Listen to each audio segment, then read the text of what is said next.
Welcome back, everybody, to another episode of the Rumble Strip. I'm Mike Knapp, and I'm joined by Eric Hall. Eric, we got a lot to talk about this week after what happened at Texas on Saturday night. How are things going with you? Very good, Mike. How about yourself?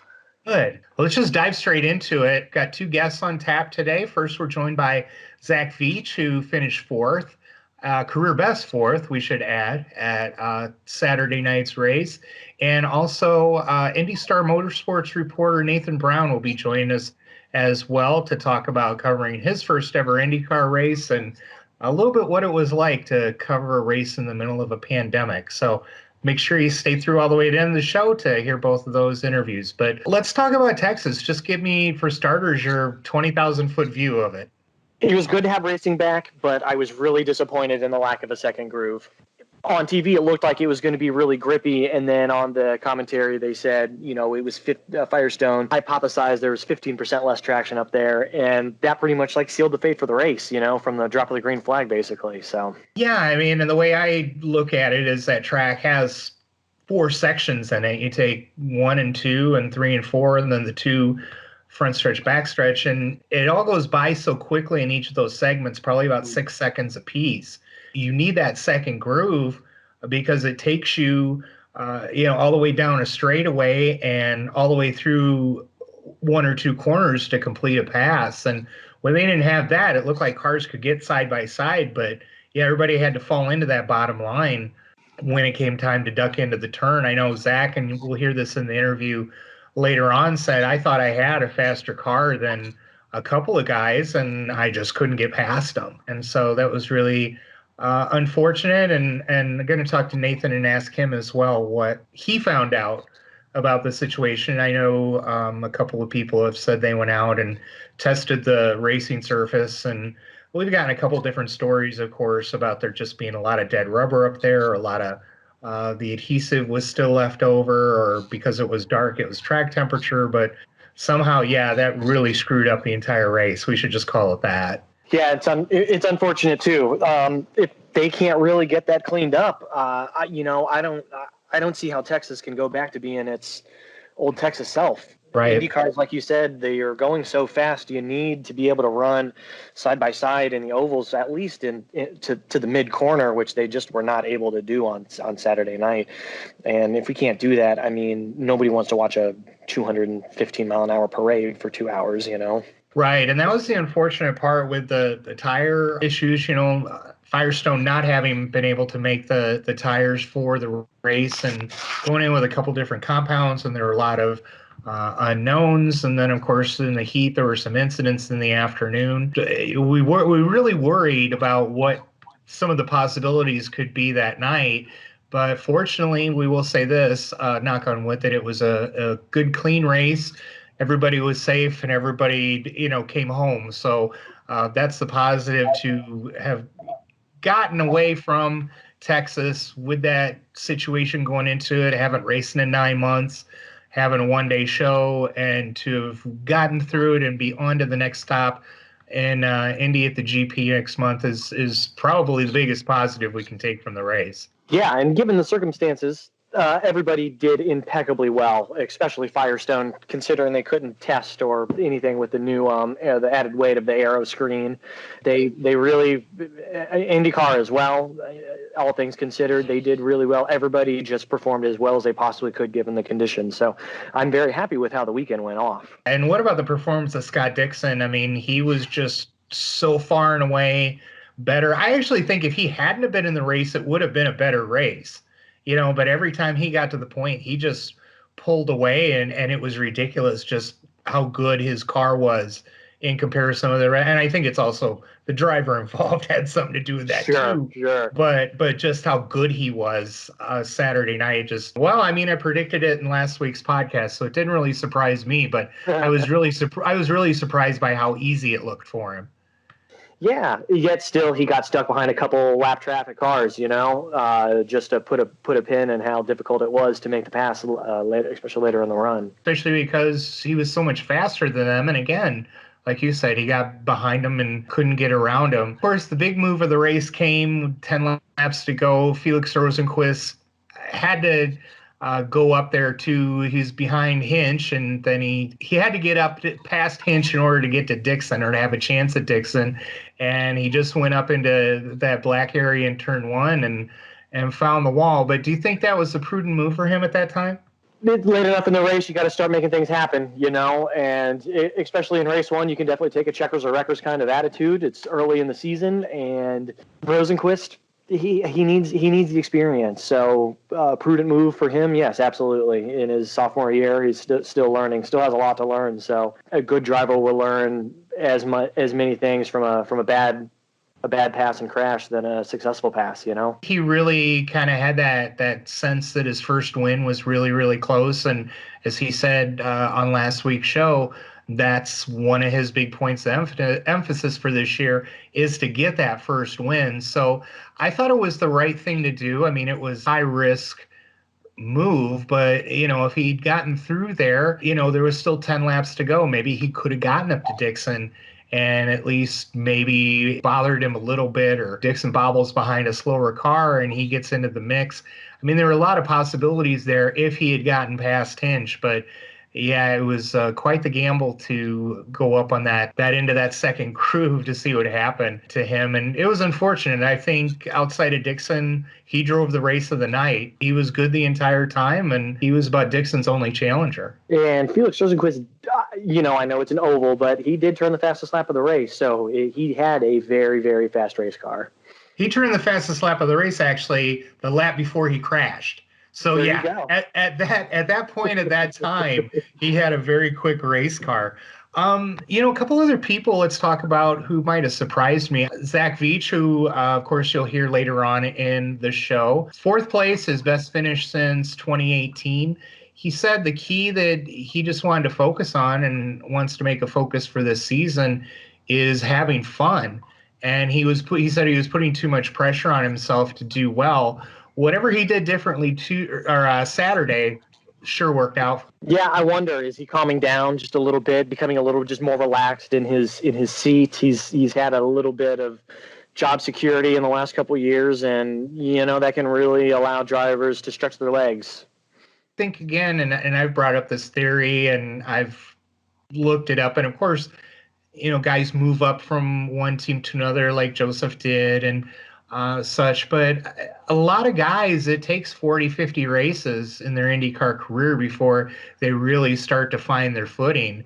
And he's approaching that threshold, and so maybe this is where it starts to click a little bit for him. Another person that I was really impressed with on Saturday night was Connor Daly. Started 19th, rose to 6th, driving for a one-car team, driving for Carlin in his short part-time job, I guess, to go along with his other job at ECR. But he just had a heck of a race on Saturday night. Yeah, and driving for a team that has had much trouble on the big oval in the past, Right. So it was good to see Connor Daly up there, and he's really driven questionable equipment for a large part of his IndyCar career and has been able to make it happen. So glad to see him in this week, and I'm excited to see what he can do in the Ed Carpenter equipment. I've just really seen in him such a difference from maybe just a little over a year ago, maybe before Indy, go back into the springtime or whatever. There's just really, to me, a difference in his attitude. And I know I've asked him a couple of times, you look trimmer. Have you just been more dedicated to your fitness? And he said, no, I'm doing the same thing, which I think he looks physically a lot better than he has in the past, but also just what Indy did for him confidence-wise. I think he may have not have had the greatest results with Carlin last year, but I think, like you said, I think he was driving that equipment to about as well as it could go. So again, in an Ed Carpenter car at the Indy 500, I'm really interested and excited to see how well he might be able to do. That's going to be an excellent opportunity for Connor Daly, and I hope he's able to capitalize as well as he can. So who's somebody else that stood out to you that maybe surprised you a little bit on Saturday? It felt like kind of the top 10 of the future. You've got Veach and Daly, Herta, Askew coming up number in 9th place. And who really surprised me was Tony Kanaan coming in a top 10 in AJ Foyt equipment. Yeah. maybe Foyt's figures something out because he finished 10th and Charlie Kimball was running in the top 5 before he had a couple of unfortunate things happen at the end of the race. Maybe they've found something this year that might be a little more positive than what they've had in the past. Yeah, and especially given their recent loss of ABC supply, it'd be good to see them really put up some finishes and hopefully like solidify the future of the team, because it kind of feels like we're in the AJ Foyt Racing may kind of be in the balance in the next, I don't know, 3 to 5 years. Boy, that 7-Eleven car looked really, really good too. Yeah, it did. And with that air, we haven't talked about it yet, but with that aero screen, a few of those cars just looked really, really sharp. What did you think of the aero screen and probably some additional work that's going to be needed to be done on that in terms of setup and testing and tires and everything? But I really think it passed its first big test on Saturday night. Yeah, I mean, I think the best thing I could say is I didn't really even notice it. It just felt like Right. an IndyCar race. It looked like an IndyCar race, so it was an IndyCar race. There were a few different camera views. I think we had one from what would be the halo looking straight at the driver. That was really interesting. We lose the wing mirror camera looking back at the driver, but I think it's going to be all right. I just keep thinking of the fact that at some point this season we're going to get some sort of replay where somebody's driving through a wreck and something big comes and hits that canopy, and everybody's all of a sudden going to go, you know what, this is a really good idea. Yeah, and it always seems, too, that on an oval crash, you hear about somebody getting a little bit of hand injury or hand damage just from little tiny pieces of even road debris flying up and, bouncing off the gloves as the driver's turning. So even those small injuries, I'm sure we won't hear about them this year, so. And I think the longer we see them racing with that canopy, the less we're going to notice it, and especially maybe down the road when it's really fully integrated and designed into the chassis. Mm-hmm. I think that the cars are just going to look slick, and we're going to wonder why we maybe like the Hans device, why we raced without it for so long. Well, sometimes you don't know what you don't know, and also this in the past, in the 90s when there was the cigarette money, you could have one team develop a really, really strong, futuristic, safe car. But in these current economic times, it takes the whole series to develop that one car, and right. multiple entities pushing behind it, and the canopy to make it work on an oval and Indy car was a product of 2020. It's not a product that could have came out in 2010 or 2000 or 1990 or anything like that. Yeah. Where it's a high tech ballistic. The FIA has been looking at. Has done ballistic testing on, clear screens for a long time, and it was only just recently that Red Bull came out with this. And, like you say, once we can get to the next chassis where it's actually part of the ground-up design, I think we're going to be seeing something very, very interesting. I ended up giving Saturday's race I put it on a pass-fail. Instead of a letter grade, and gave it a passing grade just because of cars are back on track and we're racing again, and everybody is coming back safe, and we're heading full steam ahead. And of course, once we get back to the GP in July, the series just grinds away for the next 3 months, which for drivers and crew and everything like that would be tough. For fans, it's going to be incredible. I mean, part of me thinks the drivers and crews are going to be ready to hit the road a little bit. They sometimes you hear during the summer stretch that they're dying to be home, but I think the crews will be ready and excited to get back to work. Really, I mean, we don't really talk about. We talk about the drivers all the time, or the owners, or whatever. But as much time as I spent in the pits last year and really focusing on what the crew members do and everything like that. I mean, they just have so much passion for what they do. They have as much passion for what they do as the drivers do for their job. And man, yeah, I'm sure those guys are really psyched to be wrenching cars and back in the mix and traveling and everything, because that's their life. That's what they do. Yeah, and I'm sure there's an adrenaline junkie component to, changing tires on a live pit lane for some of these guys too, Yeah. The racing world seems to draw in some of those weirdos. So, I'm glad they get back to it. Yeah, when you look at NASCAR and how, for their pit stops, they've brought in former, SEC or Big Ten football players to do some of their stuff. And Hmm. I think Will Powers Fueler Quinton was an offensive lineman at Michigan. So, they're bringing in these guys who know how to compete and love to compete. And this is just another outlet of competition for them. Absolutely. Well, let's put Texas in the rear view and look forward to the Indy GP. It gets closer every day. Unfortunately, not close enough quite yet, and unfortunately won't be without fans, which we talked about last week. But of course, we'll make the best of it. So let's head on into our first interview. Of course, as I mentioned here on the Rumble Strip with Mike Knapp and Eric Hall, that we got Zach Veach coming up here, and he talks a little bit about getting back into an IndyCar, talks a lot about his big day on Saturday and what he's looking forward to the rest of the season. So here's Zach Veach. All right. Well, joining us on the Rumble Strip is Andretti Autosport driver Zach Veach, who had an excellent performance on Saturday night at Texas Motor Speedway with his fourth place finish, which ties his career best from Long Beach in 2018. So, Zach, you've had a couple of days to digest what happened on Saturday. Just what do you think about your performance?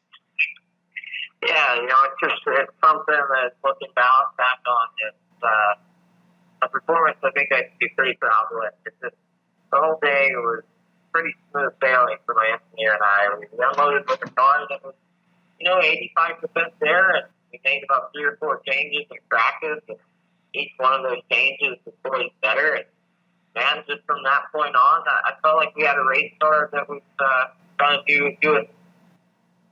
I'm just so happy that it turned out that it did.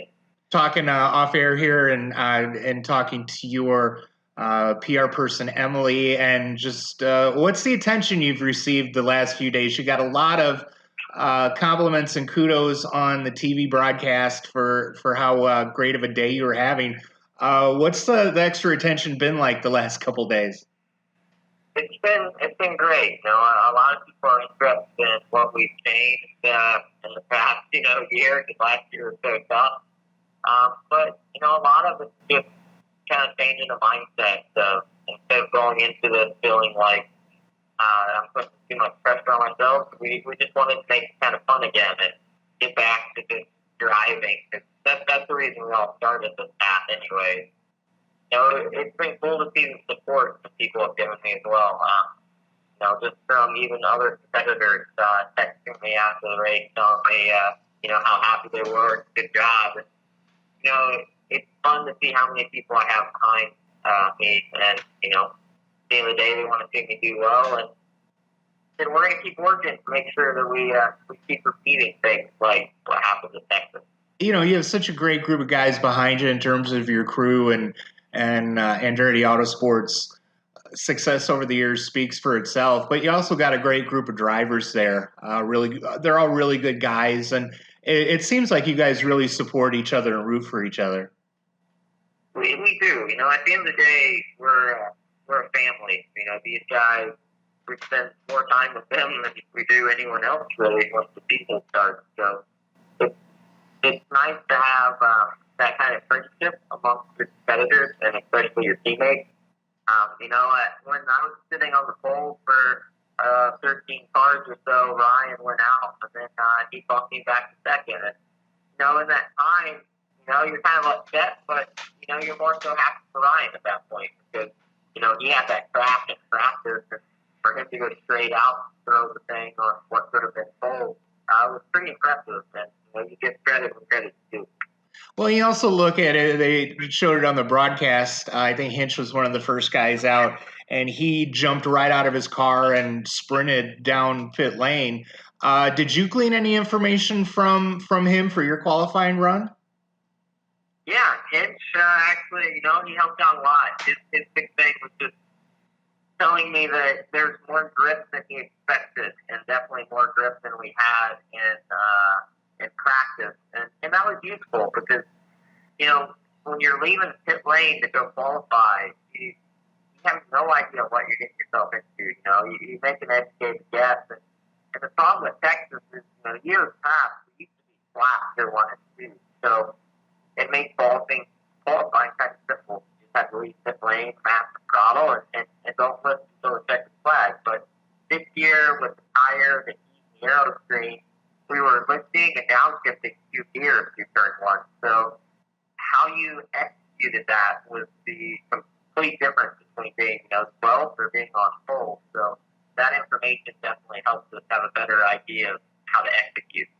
Well, let's talk a little bit about the grip level and how that affected both qualifying and the race. As a driver, what was your feeling about that second line that just couldn't come in because of the stuff they had put down on the track? Yeah, the grip was definitely less. I think Firestone told us the second lane had about 15% less grip than our primary lane. And, when you're already grip limited racing as it is, because, we show up to Texas and they don't allow us to achieve full downforce to avoid pack racing. So you're already sliding around even on the good lane. It just made it too difficult, too big of a risk to run up there. And the problem with it being a one-day show, not many people drive that high line, so it never really came into play because, cars aren't running up there. So it really came down to just trying to save yourself and make sure you're getting good runs off the corner. That was part of the reason I had a much faster cars and Newgard than in third, but I just really didn't have a place to run it. Yeah, and you talk about Firestone and the way they had to scramble with their tire package this year. It's kind of a reflection, I think, of the times we're living in right now, and doing the one-day show and everything. So, what was that like? A one-day show in the heat, no fans, everybody wearing masks. I mean, now that you've done it once, what was that experience like? Bruce Martin, who writes for NBC and IndyCar, he brought up a really good point. He asked, does it feel like your old partying days? And I didn't think about it until he said that. Honestly, yeah, it felt exactly like, our old partying event. But you'd show up Sunday morning, you'd have 2 practice sessions, you'd qualify, and then you'd race. You'd be home in time for dinner. So I kind of liked that, it didn't give you a whole lot of time to second guess your setup. You made decisions off of purely gut feel instead of, analyzing them really. And, it just made it a much more simpler day because you didn't have time to make it complicated. Another thing, too, of course, with the one-day show, just that Texas heat, and I covered the race last year, and it's especially coming from up this way. I'm in Chicago. Coming up from this way, the heat down there, and especially when it's starting to touch 100 degrees, is just – it's something you have to experience for yourself. How'd you manage yourself through the day in terms of rest and hydration and diet? What did you do to really keep yourself as close to 100% as you could be? Yeah, luckily Fitbit, they helped out a lot with that. One of our main trainers at Fitbit Training, Alex Laney, he sent all of us hydration plans. So we basically had a plan to follow how much water to drink between each session, and as well as I work with a company called Infinite Nutrition, and they have a really great electrolyte powders and carbohydrate drinks that you can mix into water. And that kept me going. That kept my electrolytes where they needed to be. It kept my calories where they should be. And then, honestly, dealing with the heat is just one of those things that it's easy to do when you don't have a choice.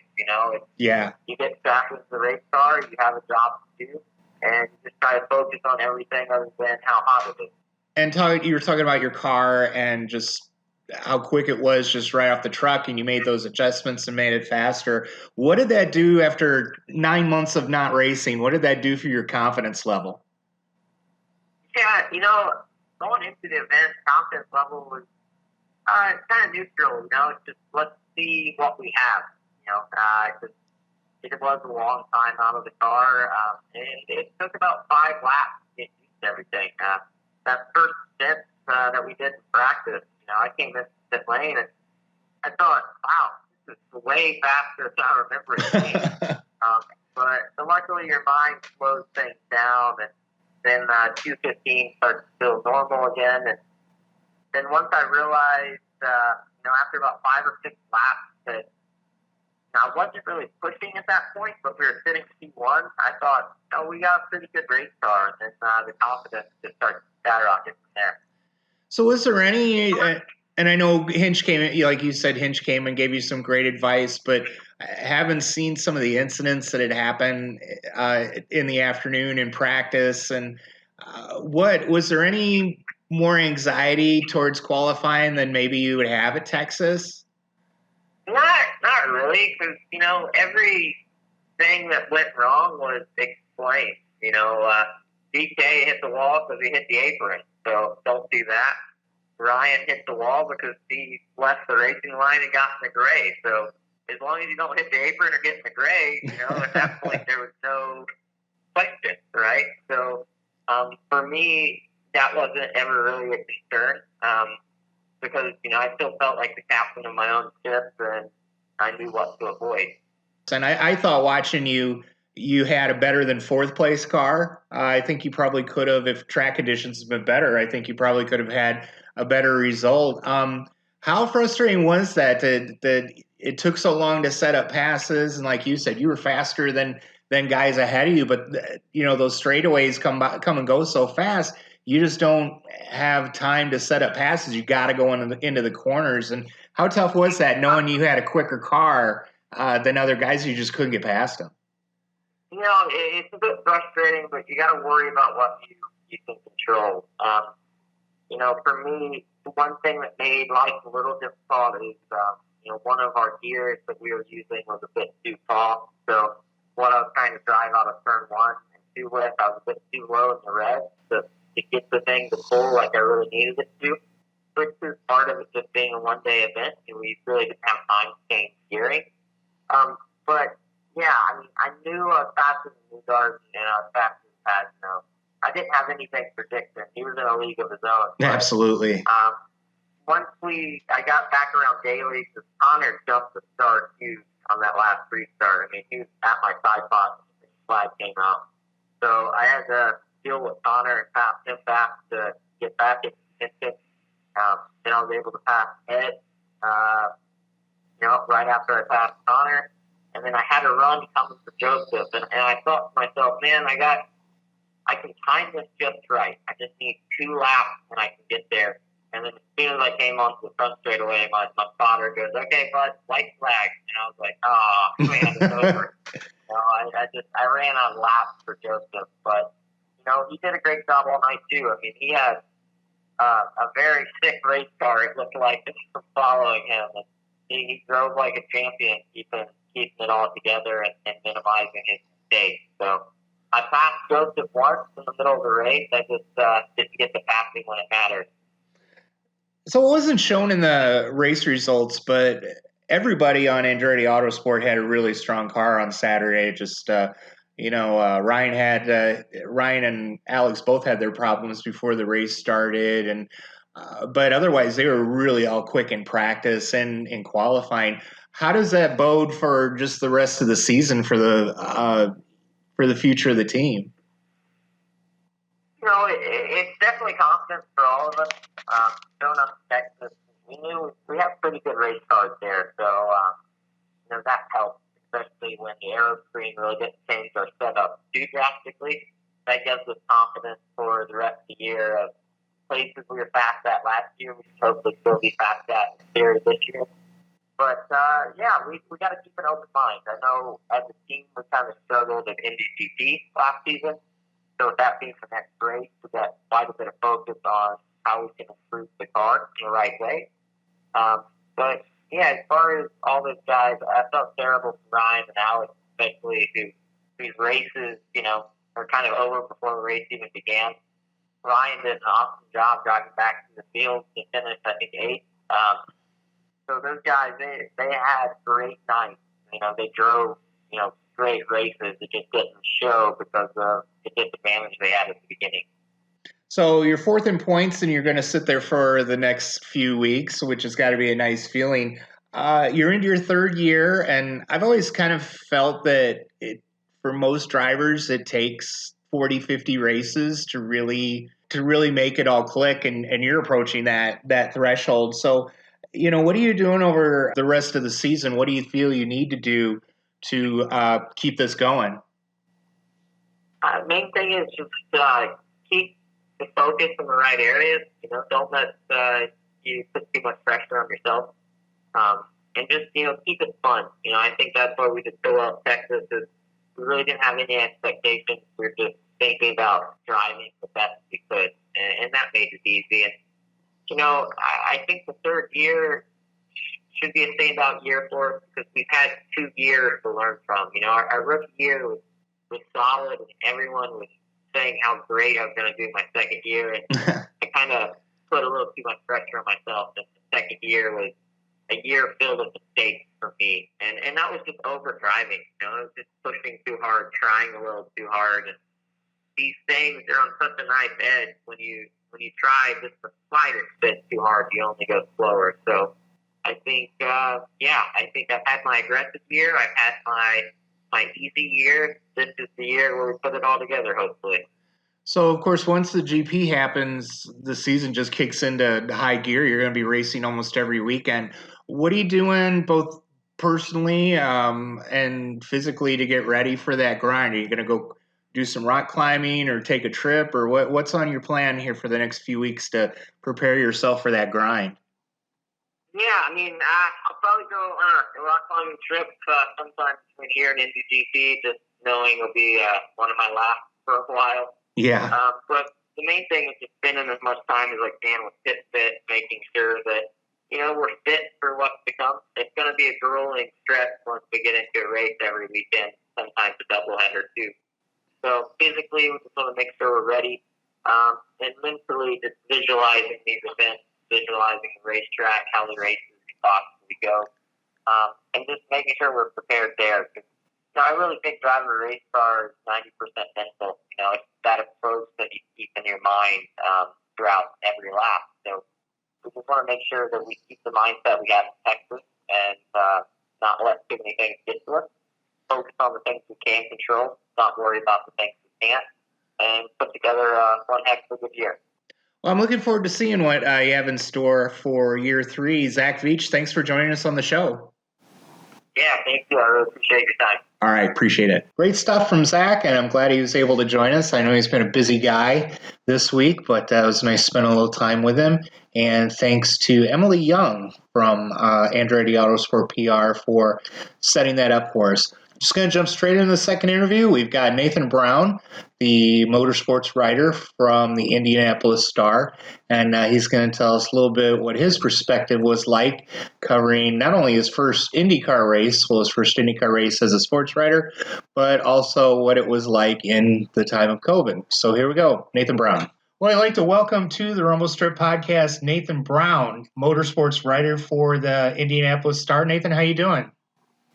I'm doing really well, Mike. Thanks for having me. Before we get to Texas, first of all, I want to congratulate you with becoming beat writer for IndyCar, really, since there aren't a lot of other newspapers that cover the sport. I know you're from Indianapolis, and I know that getting back there to cover sports in your own hometown was a big deal to you. So how big of a deal is it to have IndyCar as your first gig back home?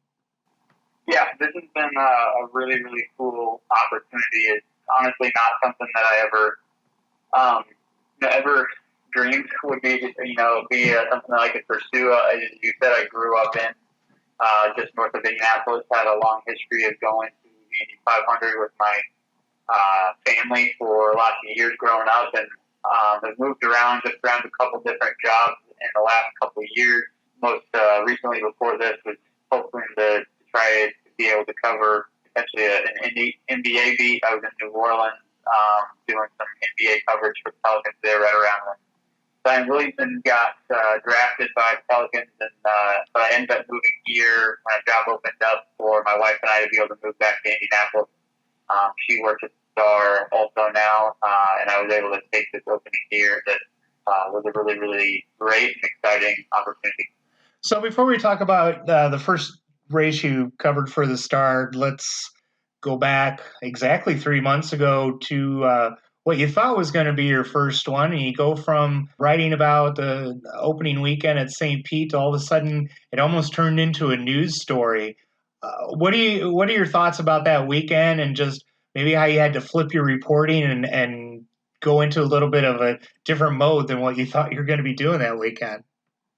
Yeah, it was really amazing how much things changed in a matter of a week or so. I remember that weekend before the race, my wife and I were going, hanging out with friends, going to a restaurant, walking around with our friends outside, and kind of, for me in any ways, just trying to enjoy one last weekend before the IndyCar season got underway. And then those early days that week, Monday, Tuesday, Wednesday, trips just really flipped with the health conditions, not only locally here in Indiana, but nationally and really internationally, I think. And once I hopped on the plane on Thursday and felt much, much less confident about the possibility of covering a race than I did, say, on probably Sunday or so.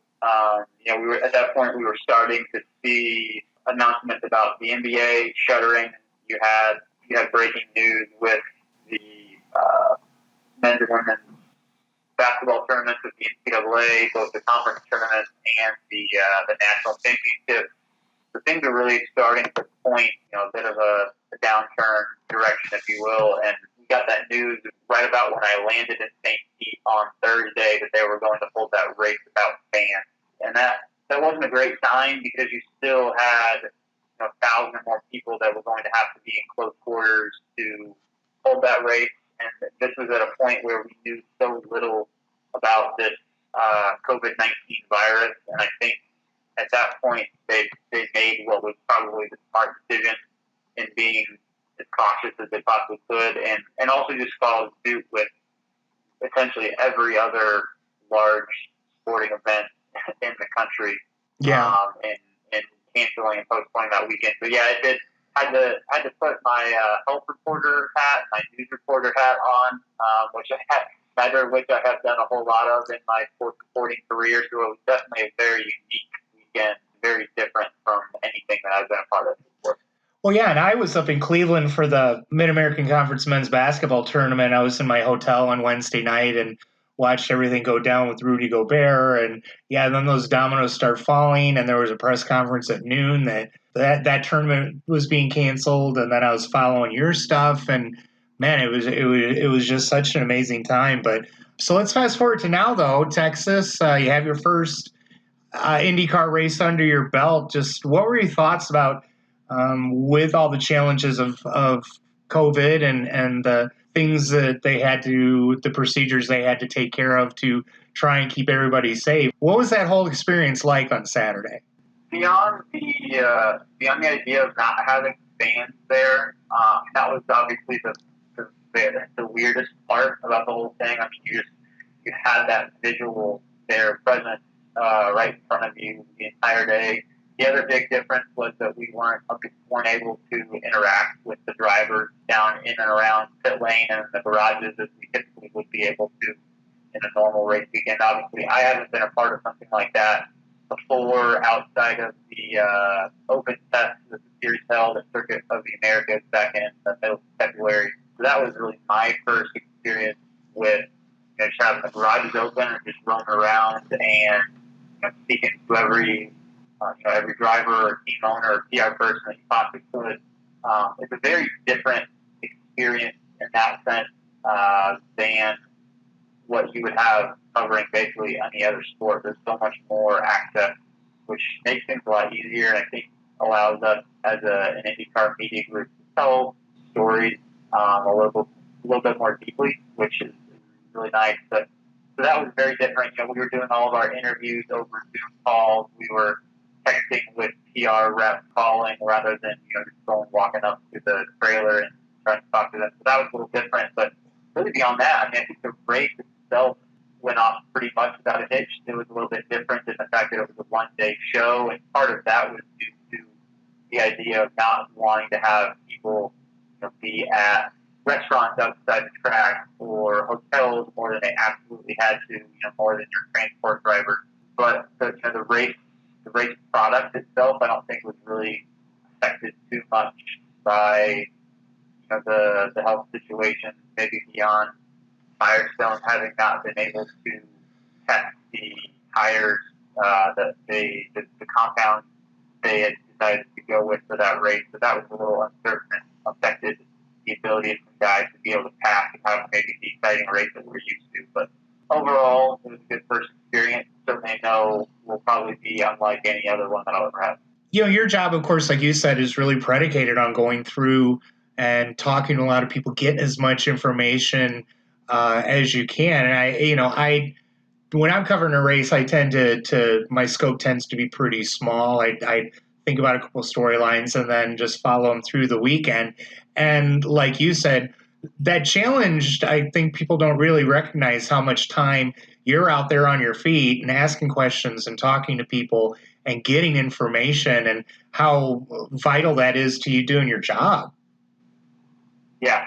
I mean, even something as small as any of one of the many stories that I've written coming off of this race. I mean, like for example, rather than being able to report a quick and easy recap story, after the original small version that we published right after the race, I mean, I was listening to an entire 30-minute Zoom call with the podium guys, with Joseph Newgarden, Simon Pagenaud, and Scott Dixon, then trying to transcribe all of that rather than being able to walk up to your driver and you ask your one question of them, and then you go on to another driver and you go through all that a lot quicker.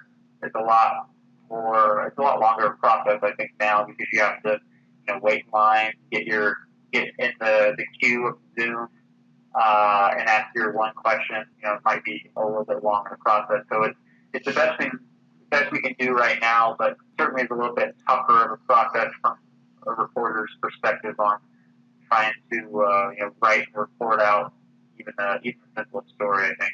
Talking about the race and what you really could call a dominating performance on the part of Scott Dixon. I mean, as somebody who was there and got to see the race live, what was that like to watch Dixon do what he did on Saturday night? Yeah, the cool part about Scott's performance in particular, for the few media that were able to be there, we were stationed up in the press box there at Texas Motor Speedway, which is essentially right above the triangular curve there, right around the start finish line. And that was basically ground zero for a couple of Scott's most impressive passes of the day. I know that he made the pass on lap 91 to zip ahead of Joseph Newgarden for the final time right around there. We saw them. He overtook him into turn one and then finished that pass right there. And I can't remember if that was the place that we also got to see him take his original pass on lap 32. But great place to be and watch Scott. I mean, it's just truly incredible when you started to realize he was opening up a 5, 6, 7, 8 second lead on the rest of the field between him and second place on a track where it's relatively small enough as a 1.5 mile oval that you can pretty much, for the most part, up in that press box area, be just about the entire track. And these cars are going 210, 15 miles an hour, and length of what a 5 or 6 second gap means when you can see it, I think puts it in a little bit better perspective, and it just painted the picture of how dominant Scott was able to be, and really how dominant both he and Felix Rosenquist were able to be until Felix had his accident there with 9 laps to go. Yeah, and I talked to Eric Hall about this, my co-host, earlier in our show. Felix's move, I mean, did you get a chance to talk to him about that, or really what was his thought about that? I mean, I think it was the right thing to do. He wants to win his first race, and he needed to get past some of the slower cars to even have a shot at Dixon, and he was the fastest car on the track at the time. But what did he say in terms of his thought process going through that?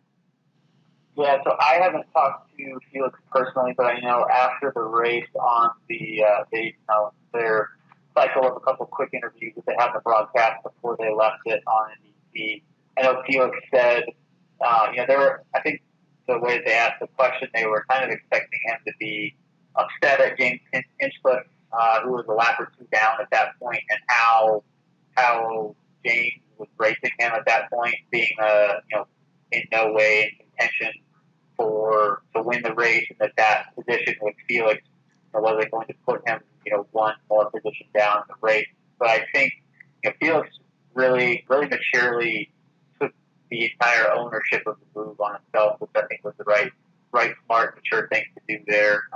Said that he made the decision to try and make the pass right there, and we all knew from watching that race that it's probably not the best place to try and make that move, just with how slick things were getting up higher on the track as you go, and those turns staining there from the NASCAR compound that was making the track a little bit hotter there, and therefore giving those tires even less grip than they already had. So Felix owned up to it. You could tell he was really disappointed. But as he said, he was trying to make a move to go and win the race. I think at that point he was about a second behind Scott. He had less than 10 laps to go, and he'd been so close to him for 15, 20 laps or so, and just hadn't ever been able to get around him. And I think he felt like, at that point, he was going to have to get around James in order to get back up close to Scott and try and find some window to be able to try and make some sort of a move. And when those laps are going by around like 24 seconds, you think that they had 9 laps to go. That means he only had a little bit over 3 minutes. So the race was right. We had to do something quick, and I think that was just kind of the way he thought the only thing to do, and it just didn't work out. So 2 guys I was also really impressed with were Zach Veach and Connor Daly. And of course, you and Connor have a podcast on the Indy Star. Talked about an email that, you had a conversation with Zach, and of course he's on the show this week. What was your impression of his performance? I mean, it seems like year 3 has gotten off to a good start for him.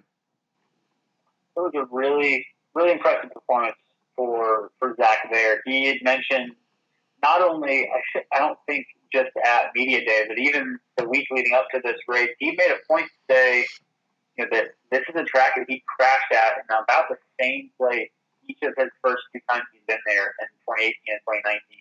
And, wasn't afraid to own up to that and admit to it, and was really just hoping to finish this race, I think, first and foremost. But the fact that he was able to finish this race in first for Andretti Autosport was a really big deal. His 4th place finish tied his best ever IndyCar finish in his career. Only, I think, I went back and found out only 3 times in his previous 34 races with Andretti had he ever been the top finisher for Andretti, and that whole time he's been racing with guys like Alexander Rossi, Ryan Hunter-Reay, Marco Andretti. So the fact that he was able to do that, now I know that Hunter-Reay and Rossi obviously had their issues at the start where their ECUs kind of malfunctioned and they weren't able to get those going until they brought out the Honda engine tech, and then therefore had to take a drive-through penalty, and that put them out. But even still, Zach has showed a lot of speed in practice just in comparison to everyone else. I think he and Hunter-Reay were up there pretty high for Andretti, and for him to be able to go through that entire race and put together a really complete performance was a really solid statement, I think, for him to start this year up in a kind of make or break year, I think, for him and his future with Andretti. So I know you got to go, but one more quick question. Of course, you've written a couple of stories about the Indy 500 and Roger Penske's desire to run it with fans in some way, shape, or form. What do you think of that, and do you think it's going to be August or October, just by what you feel? From the several things that I've heard, I haven't gotten to actually talk with Roger about that lately, but both he and the folks around him at Penske Entertainment Corp have talked here and there about this last week or so. Kind of reading between the lines, seems like they really think that no matter what August looks like, it would be hard to imagine August and October looking very different. And I think Sure. at that point, if they feel like they can only have some amount of fans be in attendance, that in late August, that October is not going to be any better. And I think if things happen to take a really, really bad turn for the worse, and they didn't feel like they could have any fans there in late August, then they might not think that they can have any fans there in October either. So I really do think that August 23rd date is the target that we're looking at. And I think at this point now, as you see the state of Indiana and Marion County begin to open up as close to normal as possible the first couple weeks of July here, I think at that point the biggest question will be how many fans will be allowed to attend on August 23rd. How will that number of fans be decided, and then what the experience for those fans is going to be like in order to provide the proper social distancing policies that I imagine will still have in place. So like I said, it would be hard to imagine that place will be chock full of 300,000 people sitting right next to each other on August 23rd. But I do think that race will happen this year, and I do think that there will be some folks other than race officials, team officials, and media members that will be able to see it first. Well, of course, this year will be my 21st 500, so I'm crossing my fingers that I will be in the stands that day. And I know you'll be back to work for the Indy GP and beyond. Nathan Brown of the Indy Star, thanks a lot for joining us. Awesome. Thanks so much for having me on, Mike. All right, appreciate it. Thanks.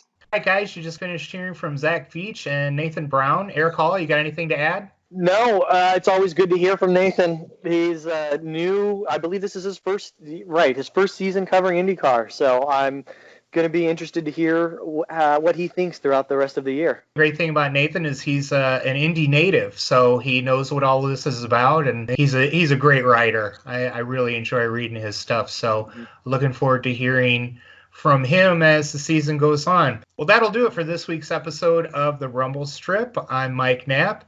Eric, you want to give a shout out to your socials? Yeah, you can find me on Twitter at erock_in_Indy. All right. You thinking about blogging anytime soon? Well, maybe. We'll see. What's the blog name, just in case? Another IndyCar blog. There is cool history stuff on there too. There's a if you're interested in especially old history, there's some interesting stuff on there if you want to go poke around.